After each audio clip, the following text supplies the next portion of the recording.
Okay, so here's number 5. And this is all going to be very familiar at this point to you. Um, so we've got some kind of a rod, and it's rotating.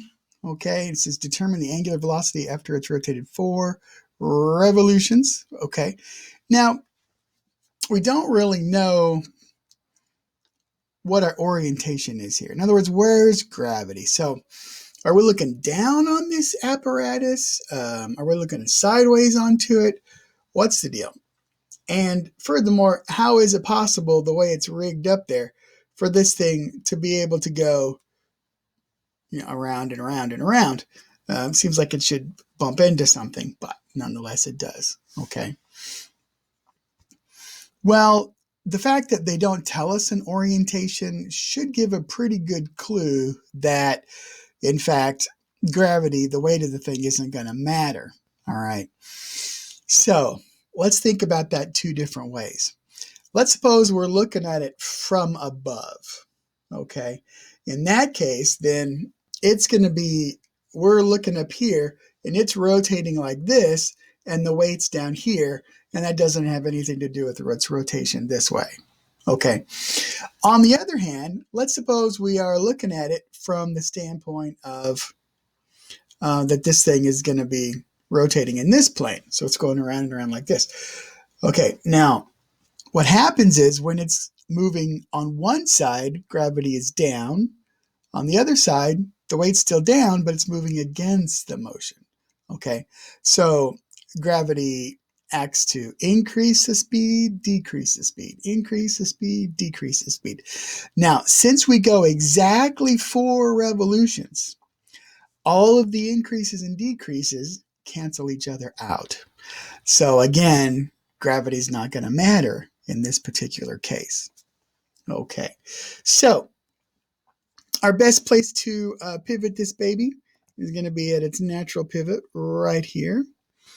Okay, and so let's go ahead and write down all of the information we've got. We know the mass is 30. Now we need the moment of inertia about O right there. And so for the rod, it's 1/12 ml squared, and then we're offset. So we need to use parallel axis theorem to figure out what the rest of that thing is. So that's the md squared. All right. So in this case, then let's locate the center of mass. The center of mass is actually right in here. Okay. So this whole thing along here is 3 meters long. Okay. So that means our D value right here is 0.5. All right.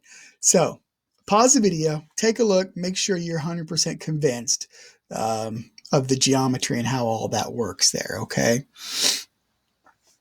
Now, once we have all that and we plug in our values, you're going to find that the moment of inertia for this thing is amazingly exactly 30. Okay. So there we go. Okay. Now, by putting our rotation there at O, that takes into account the fact that the center of mass is also translating. It just is translating in a circle. All right. So that's fine. That works out just fine. And also means then over here, we do not need the translational kinetic energy term. And we're also starting from rest. So we don't need that term right there. Okay. Now, since we're doing it as a rotation and not a translation, we don't have any FDXs to deal with. We don't need to mess with any of that. And all we've got to deal with is our moments. Okay, so let's figure out what our moments are here. We've got a moment that's applied to the whole rod, which is 20, and that's in the negative direction. Okay, so what I want to do here, I want to figure out the total moment. So it's minus 20.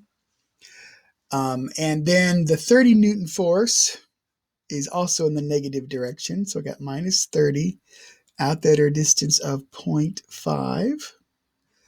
And then we've got our 20 Newton force, which is also a negative moment. And it's out there at a distance of 1.5.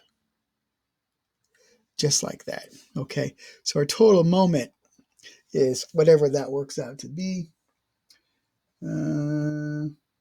Looks like I did not calculate that for you. Okay, but you can work it out. Let me pull that off of there though. So what we do want is we want to figure out our delta theta. Okay, and so we're going around four times. We already said that, so we've got 4 onto 2 pi. And you can tell from the direction it's going to be moving that that's a negative number there. Okay, so now let's plug some stuff back in. So we've got 1/2 I about O omega final squared. Okay, and once you take your m value, your moment, times your angle change, what you end up with is 1634 right here. Okay, so again, for the umpteenth time, work through those numbers and make sure they make sense to you. Okay, WF square root of 2 onto 1634 over I naught, or not, it's not I naught, it's I of I 0.